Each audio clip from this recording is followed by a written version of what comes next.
What's up, everybody? How is it going? Oh my goodness, what is going on? Let's hide this. Ah, there's Sean. There's me. Oh, we're on this new thing and it's driving me crazy. Still learning it. So I'm Justin Evans, your host, and we have also your co-host, Sean Silva. Sean, you're muted. No, Am you're I not. now? There we go. There we go. Welcome, everybody. Thank you so much for joining us. We will get the hang of this whole live thing. Yes, we Um, will. Sean, how are you doing today? I'm doing pretty good, man. I was really enjoying that. I want to call it hold music. I mean, that's essentially what it is. That's pretty good, man. Where'd that come from? I like that. That's actually like a built-in thing for the StreamYard software that we're using All right now. right. Well, So, thanks, StreamYard. You rock. yeah, it's got a Yeah, couple built-ins there. So it's been a while. It's been almost a month since we've done this, the two of us together, right? yeah. It's been a long time. It's been a busy month. Yeah, and it's gonna just keep getting busier and busier.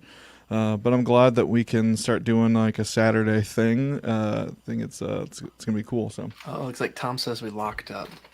oh, Tom said we locked up. Tom who? Tom McGuire. Tom McGuire. Weird. The Hi, Tom. hi, Tom.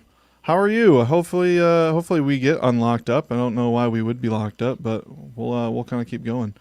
But all right. So today, I think we already kind of decided on the topic, obviously from the title of this, and we are talking about like copyright in the church. And personally have made two videos about this recently.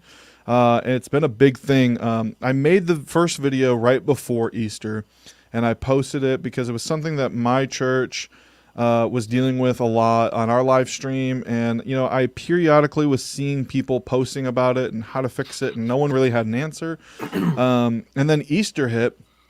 And oh my gosh, I mean, I probably, between the couple of groups that I'm in on Facebook, probably saw 20 or 30 people post about copyright issues. Mm. And so I made my video about how to avoid copyright issues for your live streams. So go check those out on my YouTube channel where you're watching this most likely. But today what we're going to talk about is some of the comments that I got on those posts that really bothered me, and I kind of touched on it a little bit in my last video that I did.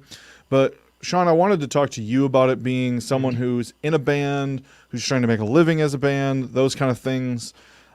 They kind of did this whole, it's okay for us to get copyright claims because it's not the end of the world. They're not going to shut our YouTube channel down for it. Flags are different. But they really didn't care about the flags because, you know, we're just trying to hit for like our 10 people. And I mean, I already know what my opinion is on that. And I think I would like to just kind of like push this to you to let you start this Yeah, and say, sure. what do you think about that? Uh, yeah. Well, maybe I should give just a little bit of a or background on this too. And it's cool. You know, Tom McGuire, the guy that was commenting on here that had mentioned that we were locked up at one point there. He actually kind of got me started down the track on some of this stuff. He managed the band that I toured with for about 10 years. And so he got us started on the track with all kinds of different legal documents and helping us to understand what it meant to be part of a PRO or a performance rights organization. So that's like BMI, CSAC, ASCAP. Those are the three main ones here in the U.S. And yeah, it hurts to hear that kind of thing. And I've heard it plenty of times coming from within the church. Uh, if you've ever said to somebody something like, "Thou shalt not steal," or "Give unto Caesar's what is his, and honor where honor is due," and that kind of thing, then why would we turn around and negate all of that with the way we feel about properly licensing something that we're going to put out for public consumption? Right. So let me throw one just like caveat in there, or Yeah, not, like devil's advocate. I yeah, think that some of the people that I've seen make that comment, and it's not that I am agreeing with it, their argument is, well, they have the CCLI license, hmm. they just don't really care if they're getting flagged. Are they so? I'm also, well, YouTube certification. Yeah, I have it, but it doesn't mean anything now because they're redoing how that whole program works. Right. So I have certifications for YouTube, mostly in YouTube video advertising now, Hmm. because the other side is different. Flags do matter. I don't know where you're getting the idea that they don't matter. They do, and they can mean different things. I mean, maybe you're thinking, yeah, it doesn't matter to me that we got flagged because that's just the person who owns the copyright on this has seen it. They're saying, hey, this is mine. So now your video stream has to have, it's going to make mention of them, or you cannot get royalties off of it, or whatever. I don't know how your particular stream is set up depending on who we're talking to here. But now it's going to play like adverts for that person, or royalties are going to go to that person, or you can't monetize it at all, or there's all kinds of different things. What did Tom say? The CCLI does not cover non-Christian material, I think is Yep. Yes, that is also very true. And a lot of times for these larger Easter, Christmas, things like that, there's a lot of performances of secular tunes Mm-hmm. that are then not covered. Yeah. Well, I mean, in one of my videos, I talked about that last Easter project that we worked on in our former employer, where we were trying to get that Nine Inch Nails song for the eerie background for like a death scene thing that we were trying to do. And obviously, like, our CCLI license didn't cover that. We tried to buy a license for it, and that was one of the things about copyright, is that it covers the artist to not let someone use it in a way that, in their opinion, tarnishes their reputation. Mm-hmm. So for a band like Nine Inch Nails, they're like, no, I don't want to be associated with Christians, and I want to be associated with this church. They don't have to do that, and that's why they were able to deny us, from physically buying it, because like we were going to buy it. So I thought that was kind of interesting. Yeah. Well, and the thing too behind, so giving honor where honor is due. Let's just go with that too, right? These artists, they make these songs, and even if you're just saying, okay, the intro music to your podcast or to your vlog, something like that, and you get it from somewhere, like I like to use Soundstripe a lot. There's Soundstripe, there's like Artlist, and a bunch of other different ones out there.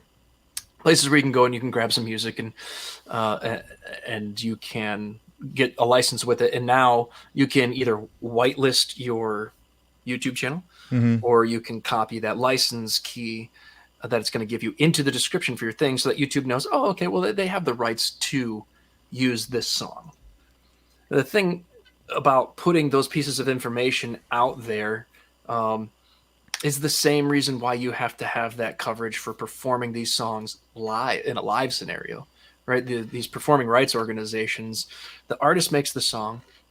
We belong then to, CSAC, BMI, ASCAP, and whether it's through writer, performing rights, publisher rights, however you're set up there, there's different points or percentages that all represents money in the end. That's how the artist gets any kind of money or royalties for the music being performed by other people, or their music being played publicly, even if it's just off of a CD or on the radio or something like that, some form of public performance of that music being given. And these days, a lot of times, it's kind of one of the only ways that some artists make money. So, So let me ask you this question, and maybe you don't know the answer to this. So if we are, because like CCLI is a license, especially for all in the Christian world, we're talking about churches related things. So that license, we pay for that license because they're paying the artist for our usage, correct? Mm-hmm. Right. So if we perform, say, like a Bethel song, and our license doesn't get hit, we get hit with a copyright claim, it's because YouTube is supposed to be technically saying, like, hey, we need to pay them if the license hasn't already been taken care of. And that's why there's a claim, and then that prevents certain things from happening, correct? Yeah, there's and this kind of this is a tough landscape to follow right now because it's changed a lot ever since the DRM or the digital rights management stuff really kind of started evolving. Something that probably should have had the groundwork laid at the beginning of all this kind of stuff. And then, I'm just checking out. Tom, see, I knew Tom would have some great stuff to say on this because, like I said, he kind of started me down the path on this stuff. So here, I can throw it up on the screen so you can read it there. Yeah, no, that's great. And I mentioned that in one of my previous videos is that even the CCLI license is based off of how many people are viewing your stuff. So like with CCLI streaming license, you tell them how many people on average are seeing it.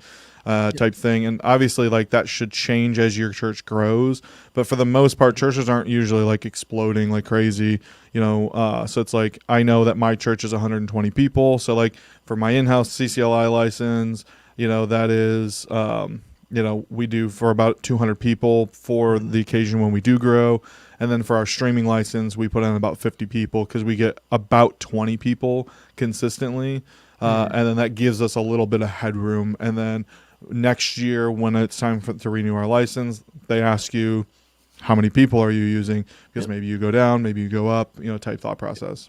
And you brought up a very good point there. There are different licenses.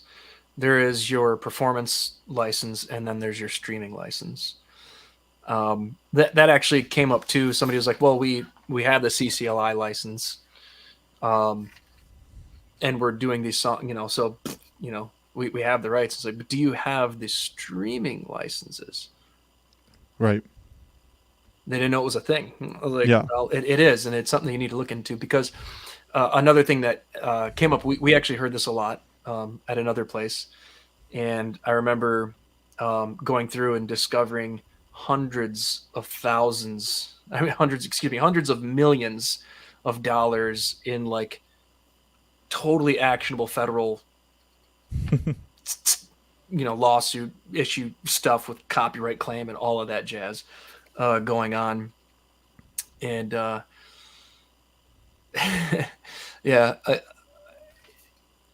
thankfully we were able to have a good conversation about it. A lot of research was done, and I was able to present the case for why things needed to change, and we did change them, and that was a good thing. But it could have been really, really bad. But then was this at a church that you were working at or working with? Yeah, a church I was working at. Okay. So I made this entire binder that included licenses we did have, explanations of what we could and could not do, right, so that we were not putting ourselves at risk for some pretty serious stuff. Because you also hear people say all the time, well, we're a little church and nobody wants to be the person that goes after that little church.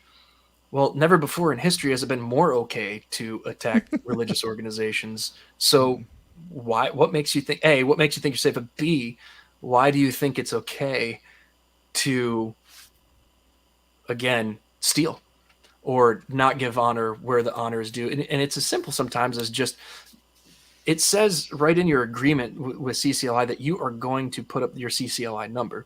So you might notice that sometimes when you're seeing the lyrics, on screen at church or something like that, in at least one slide for the song, the CCLI number will be included. It's a little different with live performance stuff when you're doing, say, like a secular song for a particular thing. I know for performance venues that we would go to all the time, yeah, Tom said getting sued by any of those agencies is super expensive, so paying the fees up front. He is so right. And honestly, paying the fee up front is so much less expensive than going through the legal battle that you will be tied up in. And it will shut you down. It really will shut you down. The argument that I would make is that like you probably won't get sued immediately. Most people will send a US cease and assist, type thing. But the thing is that like people will go, they'll just tell me to stop. And it's like, okay, well, then you're going to have to buy the license then. So why not just buy the license now and not get a cease and assist? Yeah. I mean, if you want to know how bad it is, we were at a performance, and thankfully this was not us, okay? But we're in a venue where so with venues, okay, if you go in and you're a cover band, it's kind of iffy. You either need to, Tom just said there was a bar in KZoo that had to close due to being sued. Yep. So if the venue doesn't carry a CSAG, BMI, or ASCAP Yep. licensure for performance, and the band doesn't carry one with them, Right. then you sorry, I keep reading Tom's comments. He's just, full of good stuff going on here. Where was I going with that? Yeah. If Okay, the band if the doesn't. venue doesn't have it and you don't have it, you can't perform any covers. You straight up can't perform any covers. Well, this wasn't a normal venue. It was a venue, but not normally a music venue. It was everything from like a theater to whatever, it just live performances of all different kinds. But they did not carry with them their own license for this type of thing, Right. in like perpetuity, like, for over the year, that kind of thing, because the different types of performances changed, and you can get one for a single night or for a weekend or for a conference or, something like that. You don't have to have it the whole time.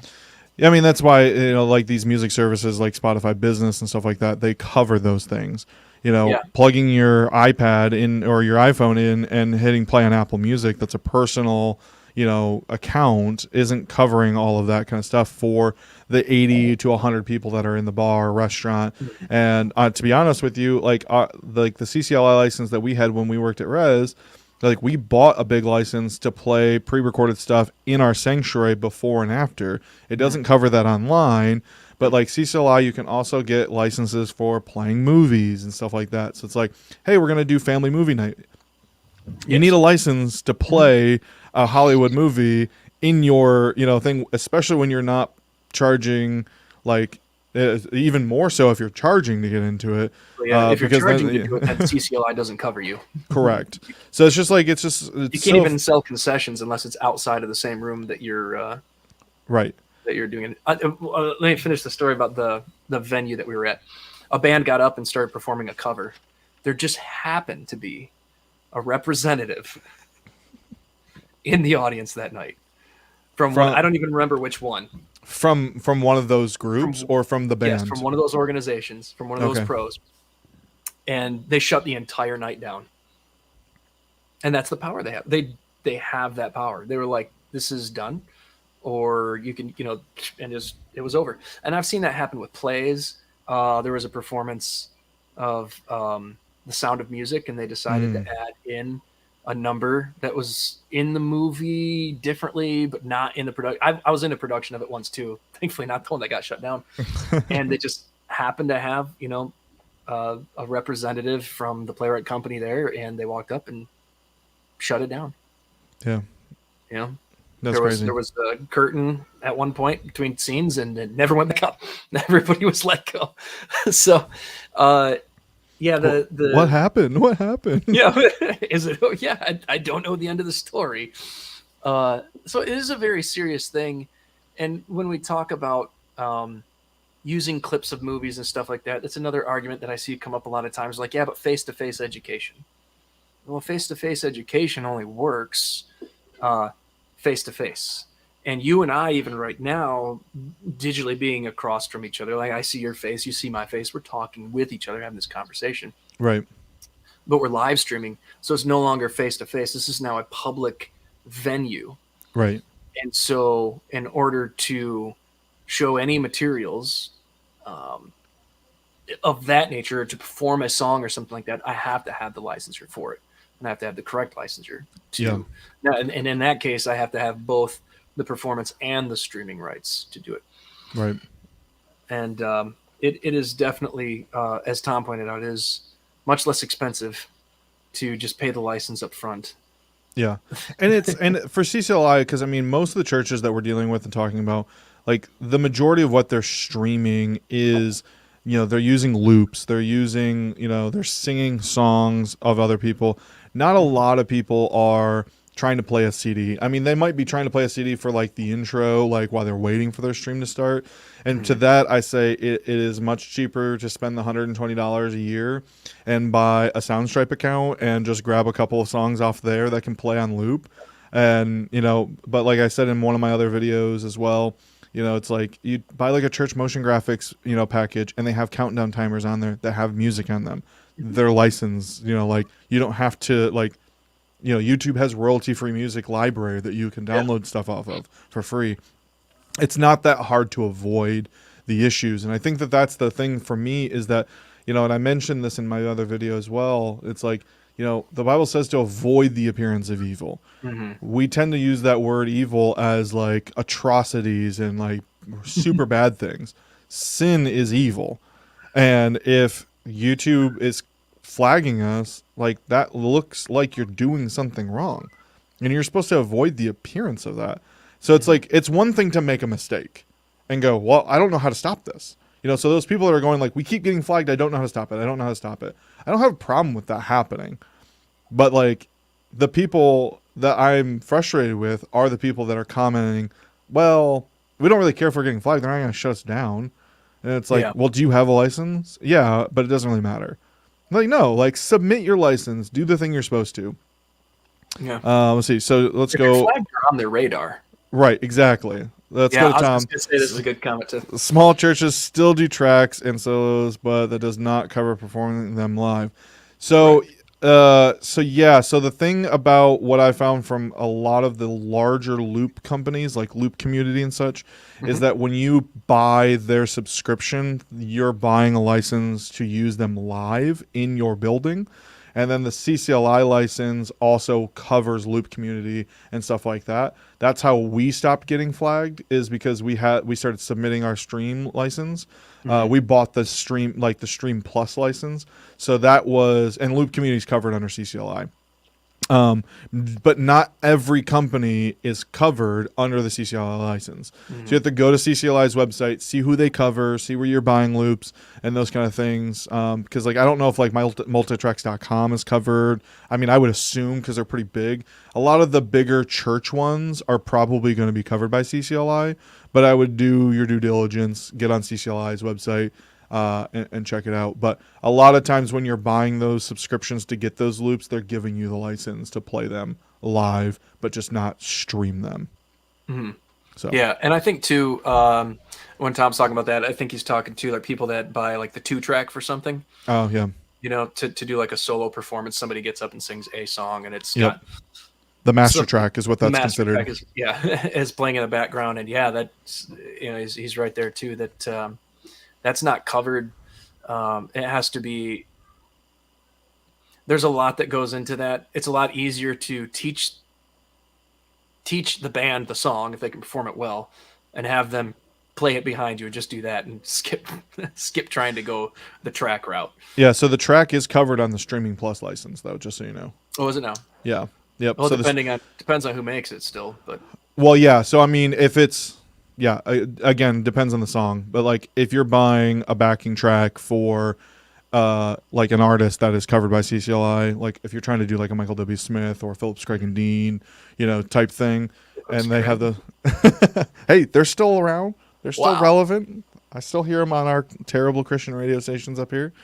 But like if the artist is covered under CCLI, those master tracks are covered on the Streaming Plus license. But again, like you said, there is also a license for you to perform that live in your own building to be covered. So having someone come up to you and say, hey, here's a track for this, you might not have that license. And I don't think you can buy just the license for that. I think it's incorporated. Ray Bolts. Nice one, Tom.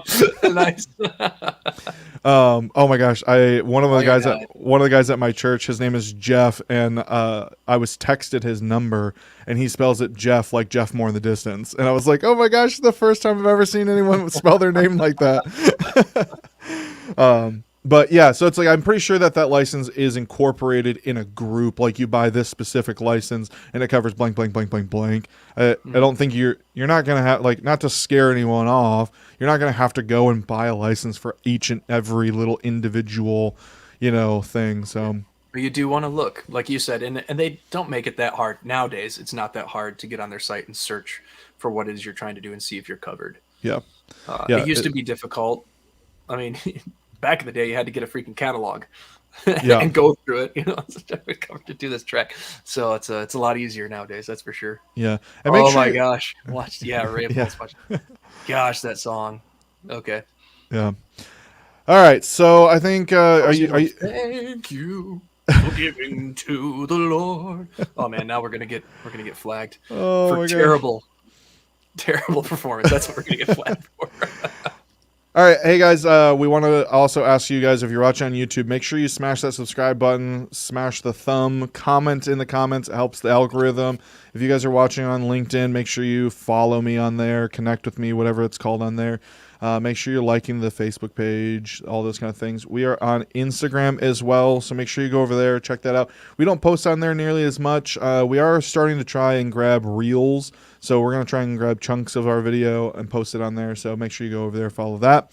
And then obviously the podcast, which is what you're listening to / watching. Please, 5-star review. We would love for you guys. Just go over there, smash the 5 stars, say the whatever you want. Honestly, in the review, it doesn't really matter. It helps the algorithms for those guys as well.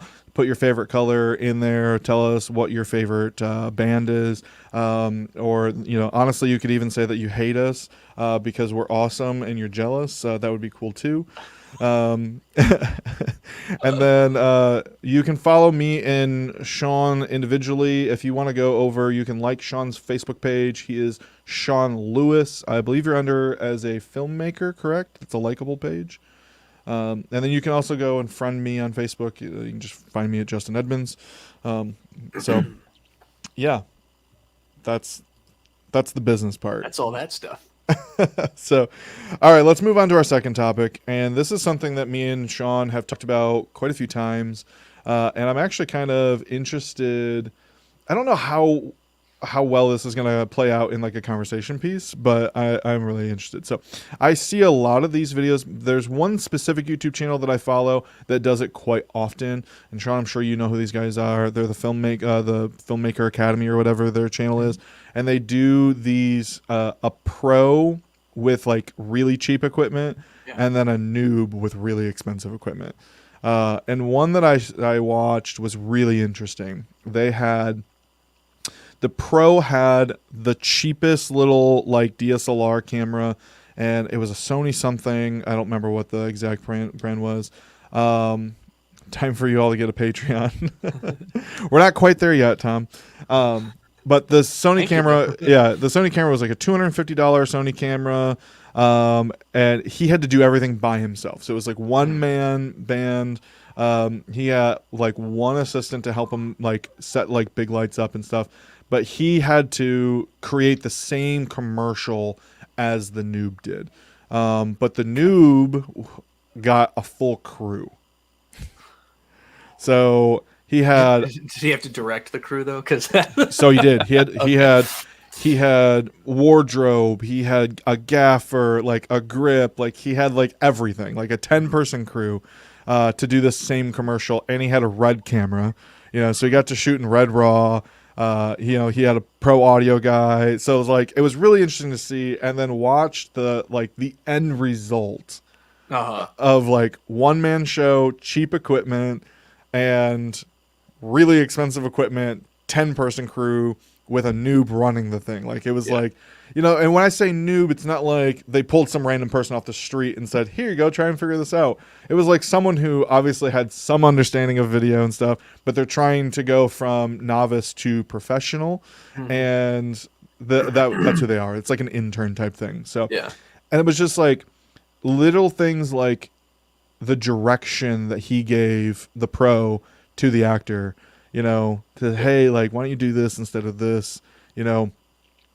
The video didn't look as nice, but like the quality of like, the things that he placed in the background, versus on scene and how he directed, like, the way he said something versus just saying the line, things like were just so drastically different and so much better, because he knew how to use the equipment and the tools that he had, even though they were cheaper. And it's like watching the noob with all of this really expensive equipment and this huge crew and everything. And it's like the crew is only allowed to do what they were told to do. Okay. Yeah. So it wasn't like the audio guy was like, that's going to be real bad, man. Like probably shouldn't do that. If that's what you want, I'm telling you, man. I mean, there was like a level of like, it wasn't like, okay, put the microphone like 6 inches away from his face. it was like, hey, okay, so this is what we need to do. Like we need to mic him up. And then the audio guy would mic him up and stuff like that. But like, Hey, yeah, bring the mic in closer. Hey, bring it in, bring it in closer. Bring can you it in. Can you make sure he's not eating the microphone? so Everything sounds great. It's really bassy. I love it. Sean, I think your mic is a little too close to you. Is it? It's in the shot. Was it in the frame? Was it in frame? All right, pause. So Rabbit Trail, super funny. I'm watching because I've been doing a bunch of research on YouTube about like my genre of like church technology, and I found this church from Toronto that apparently is like pretty big, and they have a bunch of videos about church technology. And it's super. I'm like watching it, and I'm like, it looks super nice. It's filmed nice. It sounds good. It looks pretty. And then like they're doing the like the far out cut, and then the zoom in cut, and then the zoom in for the individual people. And they zoom out, and everything's perfect except for you see this. Go over. Just one little microphone. One little microphone hanging in frame. Yeah. Not intentional, and it wasn't one of those shots where like you're trying to see the equipment in the shot. Right. Like Yeah. it was like, yeah, someone either didn't frame that up well, or the microphone got adjusted after the framing was picked. Yeah. Frame is perfect. Okay, now let's do audio. Yeah. There's a reason we always say waiting on audio. Exactly. So all right, so like kind of bringing this whole background. I think the reason why I want to talk about that is, I think what those videos show me is that being a master at your tool is more important than having good equipment. Yeah. And I think where I see a lot of people go is, oh, I have to have a Digico console. Well, you don't even know how to use compression, like you don't know how to really EQ, like, oh, like I've walked into places and seen like a $15,000 sound console on a $1,000 sound system from 1982. Yeah. Dude, maybe I don't know if Tom is still on, if he can answer this question. I forget the name of the place that had a Midas console.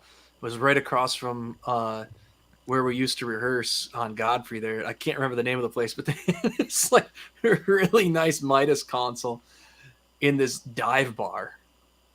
Oh yeah. And this is before like M32s. I mean, this was when Midas was all on its own. Yeah. And it just, yeah. Oh man, I wish I could remember the name of that place. Well, so I mean, this is what my thing is. What I did is I had a church recently in the last like handful of months, and Sean, I think me and you talked about this.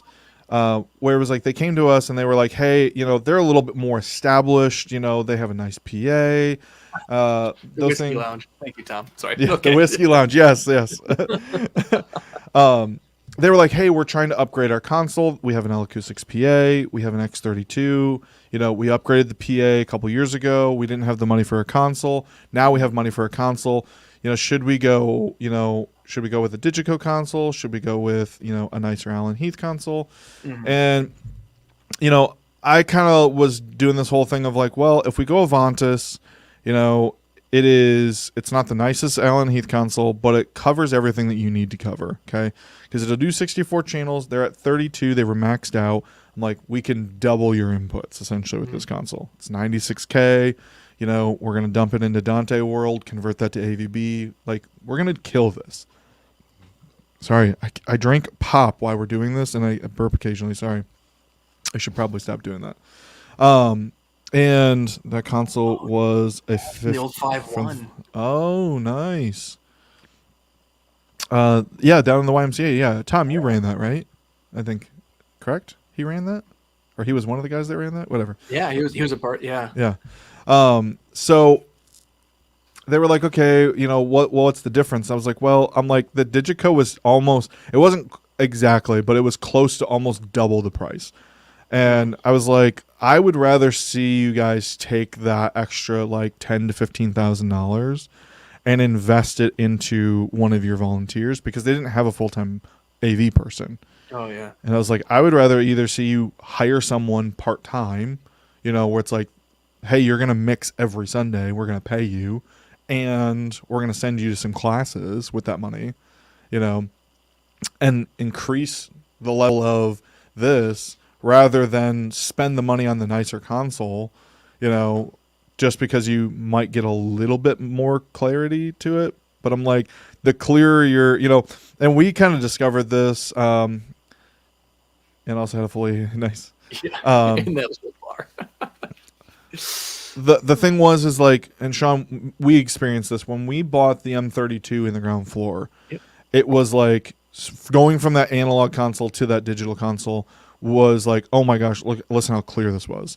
But what did that do for all of our like volunteers that didn't really know what they were doing? It made their mistakes so much more predominant. Shine brightly. Yeah. And it's just like one of those things of like, now you're going to clearly hear problems like, because the lower quality issues that you had before that could hide some of your mistakes aren't going to be there anymore, you know? So like, you have to be more skilled. So they took that to their board, and their board was like, yeah, we actually really like that. We would prefer to invest in people rather than in equipment. You know, we're going to get everything we need with the Allen and Heath. Cool. Awesome. Let's go up. Now, that's not a dig on Digico. If Digico fits your needs, do it. Like, I have zero issues. I sell Digico to churches all the time. There's churches I suggest Digico to. That's not what this is talking about. I'm just saying, unless you have the skill set to be able to run that, it doesn't make sense to me for you to buy that.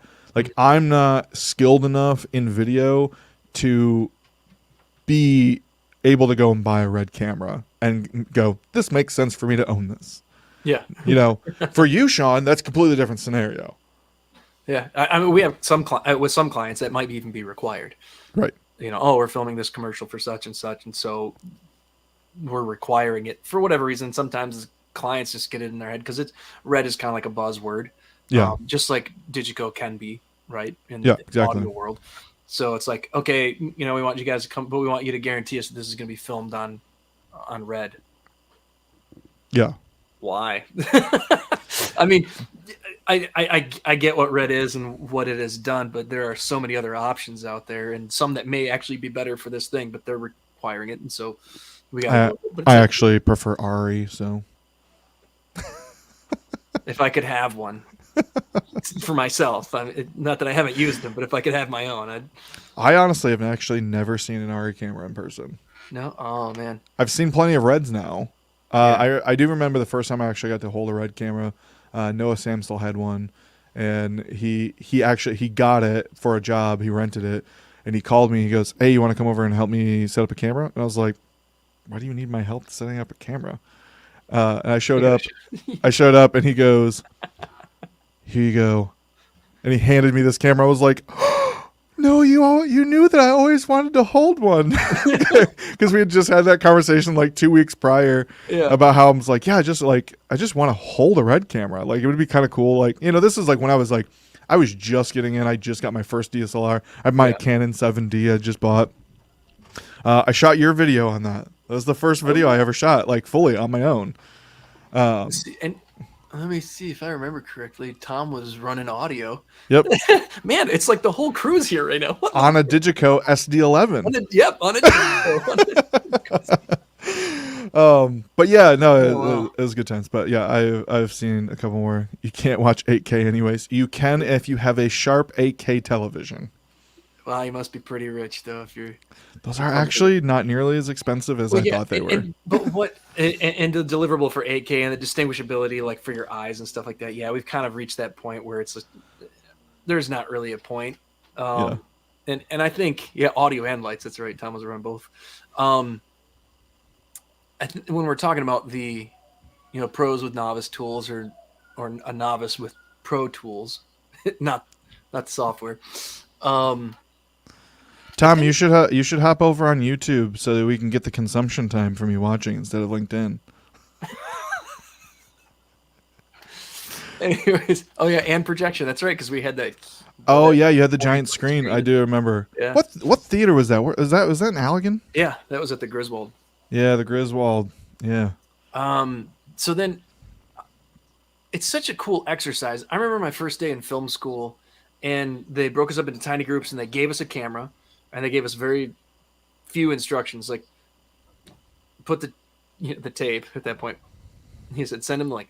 Put the tape in here, and here's where you hit record, and you're going to record the story within camera, and this is what we're going to use to determine where you're at, what you need to know, that sort of thing, right?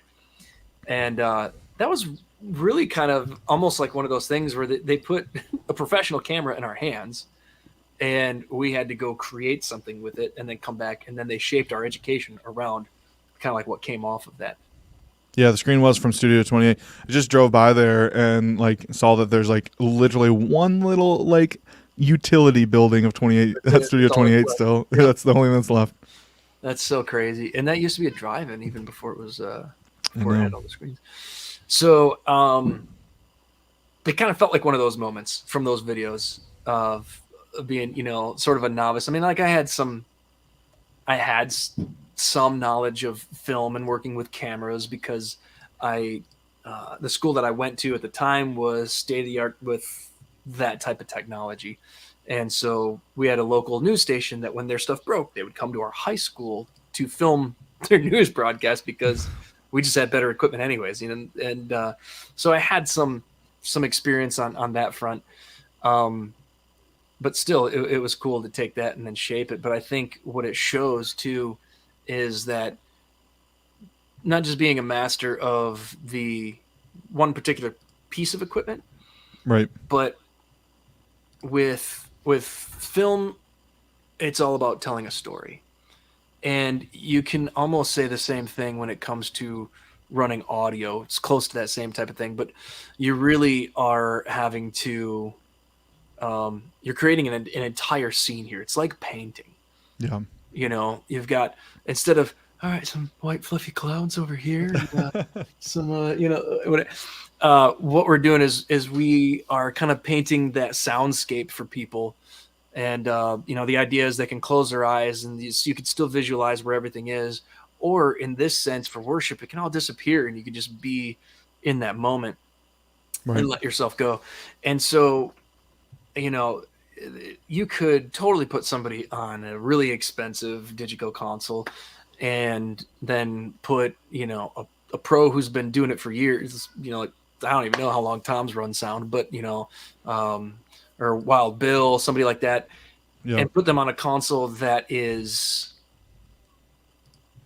significantly maybe cheaper or older, analog or something like that, and watch them shape something that sounds way better than the novice with all of his plugins and everything that he's trying to do on that digital console. Now, then if you took that person who's a pro, as long as they've kept up on different things, you know, and moved them over to the other console, they could still make something good happen there. Then you watch the novice, you know, switch boards, and it would just be the same issue over again because you've got to learn the art of it. And let's not say that some people don't just kind of have a that knack or that sort of like natural, they just get it. Yeah, and I don't want to like discourage like these guys that are learning or only do it once a week to like not do, you know, plugins and not try and be creative and all those kind of things. I get really kind of frustrated when people blame their equipment on their shortcomings. Yeah. And sometimes the equipment is the problem. Like, I mean, we've definitely been in situations where it's like I can't help that this sounds this way. Like, no matter what, like when I go over here and I run sound for this person on this system, he sounds perfectly fine. Yeah. When I come into this room on this equipment, like it doesn't sound good. I get that does happen. You know, I've had those things where it's like, you know, but when I come in somewhere and they're like, yeah, just everything sounds terrible. Like this X32 just sucks. And it's like, well, I mean, yeah, the X32 doesn't sound as good as like an Allen Heath or Digico or, you know, like a Yamaha or some of these higher end consoles. An hour before service. Oh yeah. Yeah. Yeah. It was a little bit of an older Digico at the time though. You know, but the thought process of like, you know, it's still like an X32 still doesn't sound bad. I've heard really good sounding things on an X32. Yeah. You know, and there's a difference between not sounding the best and sounding bad. And like that's what I have to try and get people to understand a lot of times is like, listen, like that X32 sounds good enough that I've seen an X32 out with some pretty decently large, you know, touring bands, which Yep. is like kind of mind blowing to me. And I'm not talking about the people like, it's like, oh yeah, I saw, X32 racks running ears for Thousand of a Crutch and Skillet at one point in time. And Hey, it's we like, helped well, TFK out with their ear rack. yeah, and it's just like, that doesn't really surprise me, because it's like at that level, you want cheap, you want compact, and they don't want to have a monitor engineer. Mhm. Obviously, that's going to be That's how that we fits ran it. right. That fits the build. Yeah. But it's like, yeah, there's just the levels of that kind of stuff, and it's I mean, just that like, console, that or the M32 are in more venues and places than almost anything else. It used to be, Yeah. what was it, the M7 CL from Yamaha? yeah. That was everywhere. And then, And those consoles are still everywhere. I come across those things like yeah. like almost every week. Man, like- early days of flying faders, man, those things drive me nuts. Yeah. I forget how they work. we Wig out on you. we have a venue here in town. It's a bar/venue that has an M7. At least they did the last time I was there. And they're like, oh yeah, by the way, the effects don't work on channel. Yeah. and I'm like, okay. I'm like, I can't be too mad at the console. It's, like 15 years old. I'd like to, let's point out this, we're talking about, so here's Tom. He's using a Soundcraft UI 16 right now. And then he's saying, sounds fine for what he does right now. But he also knows what he's doing. Yeah, and I mean those little itty bitty Mackie, like little 4-channel mixers and stuff like that for like audio interfaces for your computer. Like this mic for what we're doing right now would probably sound fine, and no one would ever know. This is like this. That's my thing. This is a Shure MV7. This is the newer mic from Shure, but it's cheap. It's like $250. It's And not if you the don't know this world, that's cheap. Yeah, it's not a $700 SM7B. Yeah.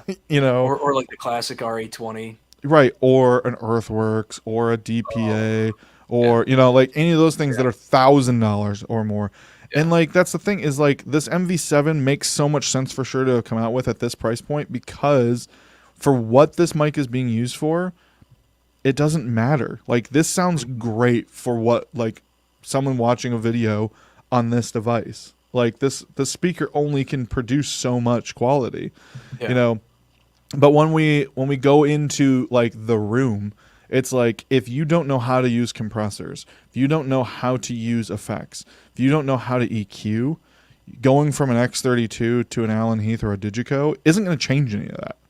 Like it's still going to sound equally as bad. You might get a little bit nicer like sound because you have a nicer preamp. This board processes it a little bit better. It's like grabbing someone that doesn't know what they're doing, like in that video, and putting a red camera in their hand. They can pull focus. They can do basic color correction, at least bringing it back to Rec 709, Right. from Red Raw.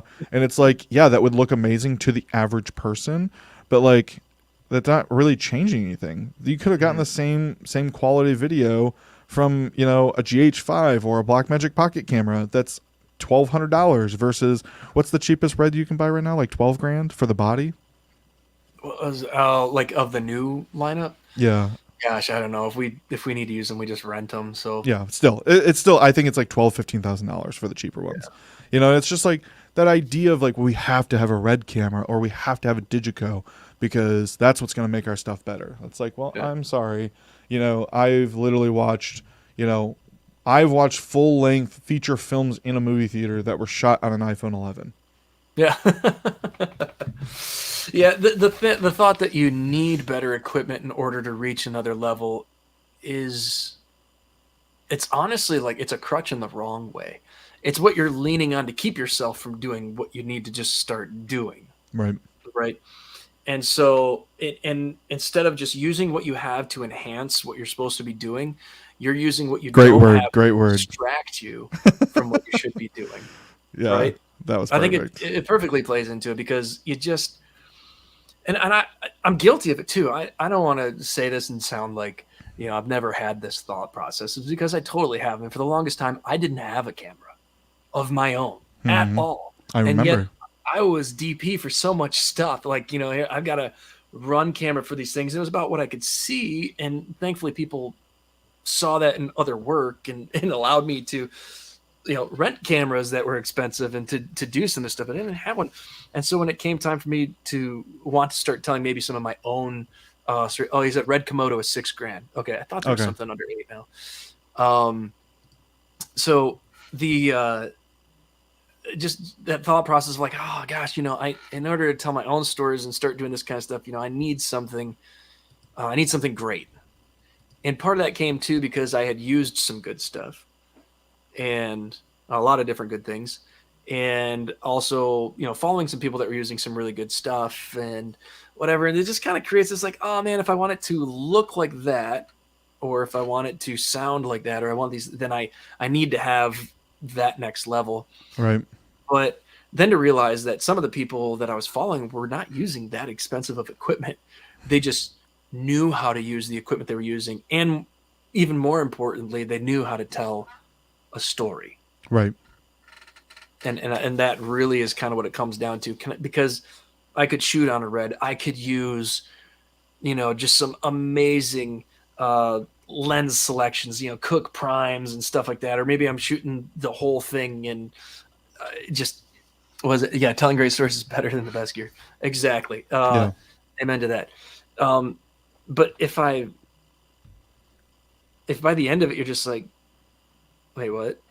Or, a character dies off and you're like, gosh, someone died and I feel like I should care, but who was that? Like, was that Joe or was that Jim? Wait. Yeah, I'm trying to remember what it was because I don't get emotional in movies for any reason. Mm-hmm. And there was something I was watching recently where they killed a character, and I started kind of tearing up a little bit, and I was like, "Oh my gosh!" I'm like, "What's wrong with me?" I'm like, "This is a TV character." I was like, "Touche." Yeah. When the storytelling is good, because it's all about connecting here. Yeah. Right? I say that all the time for worship. So here's connecting it back to audio. It's like a song is a song is a song. A song isn't saved. A song isn't a Christian song, whatever. It could be singing about Jesus, whatnot. Doesn't necessarily make it a worship song. What makes it a worship song is when you're reading those lyrics on the screen, or maybe you already know them, and they connect with something in your heart. Yep. And then it becomes a personal love song from you to your Savior. And that's when it becomes worship. But it's got to connect with you. It's got to resonate with something inside of you, those heartstrings, Yep. And so that same kind of thing happens with really good storytelling and really good use of the tools and those things around you, because the picture can definitely play a part into it. That should just enhance and not distract from that storytelling. How many times have I dropped that one? Keep but dropping it's so true, right? Keep dropping it. But when it does, and it does it properly, it resonates with you inside here, right? You can, and then you can actually connect with this fictitious character, right, that you see on the screen, and it becomes like somebody that you know on the daily, because maybe their character goes through similar situations as you, or something like that, or there's some kind of attachment there, right? Yeah. Yeah, Tom, that's a great point. Yep. I'll throw this up here so you can read that again. This is that tap. That tends to, I forget sometimes, for some people, this is just an audio medium here, so we'll read it. That tends to happen with good worship leaders as they lead you into worship, that connection there. So, yep. Yeah. So I think the moral of this story is, don't just think that equipment is going to make things better. Sometimes it will, but make sure that you are ready and that you are going to be able to, that your skill is being maxed out with the equipment you have before you move on to new equipment. And I think that line can be, kind of blurry sometimes, where it's like, maybe I still have some more to learn, on my X32, but like maybe the Allen and Heath is a better option to push me further forward. Yeah, Tom said again, and even audio can enhance those by being done well. Yeah, and I would agree. I would say that people can tend to deal with bad video, but bad audio is a big thing. And let's talk about that a little bit for a second as we wrap up. Gary Vee is a guy that I will watch and listen, and I respect him for his thought processes, and I agree. You got to hit just, like Think Media says, you just got to hit record. Like, I don't really care the quality as long as you're getting there. And it's like, I look at my old videos and what they look like, the setup, the coloring, all that kind of stuff comparatively to now. And it's like, oh my gosh, it's so drastically different. I listen to his podcast, and it's like, some of them are hard to listen to because they're really bad audio, and I've watched some videos of him that I'm like, oh my gosh, I don't know what I'm like. Okay, but like the audio's fine, and I can watch the video because I can hear everything that's going on. But like, I would say that your audio has to be good, at least not terrible. Yeah, I mean, there's a lot that happens there. So your body can become fatigued from all sorts of different things, right? Right. You work out, you get fatigued, you go for a run, something like that. But there's auditory fatigue, and that's not just like hearing. Like you hear a lot about if you've been an engineer in one room for a while, you become deaf to that room. Like it's good for you to move around to other venues and kind of hear things, and then come back to your venue, and you will suddenly hear things that maybe you've become deaf to. Right? Yeah. That type of process. Yep. But what can happen too is your body will actually become physically tired from trying to distinguish the sounds. Yeah. You can only handle so many at one time. And so if you got more than that limit for you coming in, and your brain is trying to distinguish them, but they're not mixed at the right levels, or there's distortion, or you had a little bit of a hum, so you bought a hum eliminator, and now you've just got a different hum. Whatever the heck is going on there. Your audio's not grounded, so it's crazy. Yeah, that 60 cycle loop is going on. Yep. So you got these things going on. It will physically tire people out. Now the same thing can happen. I've gone and seen an opera in a really large facility one time. Carmen, and not Carmen the artist, like Carmen the champion here, right? But Carmen, but the whole stage was like the sandstone kind of color, and all the lighting on it was this color, and nothing ever changed, and they didn't drop it in to like let your eyes like rest for a minute. And so by the end of that first movement, you're already tired. And though they were great performances and that sort of thing, the lighting director should have been booted, because you need to know that this is how it works. Like you have to have that understanding of things when you're going to go and do things on that level. Cause this was a fairly large performance thing. And I was like, man, I'm going to get a headache from watching this, or fall asleep or something like this. Yeah. Well, guys, sorry. Did you want to say something? I like to say this. Okay. Because this always brings me back to this, because we're talking about audio and it being clear. And, I like to throw in a plug for this company that I've worked with. EM Technologies is really great. So 1 Corinthians 14:8 says, again, if the trumpet does not sound a clear call, who then will get ready for battle? So it's all about that clear call. If it's muffled, if it's whatever, the peoples will not get ready. So I like to throw that in there. Yeah, no, that's great. All right. With that, thank you guys. Don't forget to hit the subscribe button if you're on YouTube. Smash the like button, comment down below, and then obviously subscribe to the podcast that you're listening to. Share it with a friend. Write a review. Again, like I said, write your favorite color, your favorite band, maybe your favorite recipe, thing that you ate when you were a kid, those kind of things. So maybe if you're lucky, we'll make it right here. Probably won't. I'm not that great. No, hopefully they put in like microwaved pizzas or something. But guys, thank you so much for watching and listening. It really does mean the world to us. We know that there's a lot of content out there and a lot of things you could be doing with your time, and the fact that you're giving it to us really does matter, and we do really appreciate it. So nice. So yeah, and a shout out to Tom McGuire here too. We've that was really cool to have him on here today. He's like another guest. Yeah, no, we really appreciate this kind of stuff, and like with what Tom's doing, like commenting down below, those kind of things, like those are all things like we want to have this be more of a community and not just me and Sean talking. Like we want you guys to ask us questions and comment on, there's things that you guys have experience in that maybe we haven't experienced, or we have experienced and we're not thinking about right now. Then when you comment it, like it goes, oh yeah, I totally remember this thing, and like we can talk into that and help you guys. So that's really important as well. So So Tom, thank you so much for commenting through this whole thing and being with us, and thanks for jumping from LinkedIn over to the whole YouTube so that we get the consumption time. Do appreciate that. But we're gonna wrap up. We're gonna get out of here. So again, the guys, thank you so much, and make sure you're enhancing, not distracting.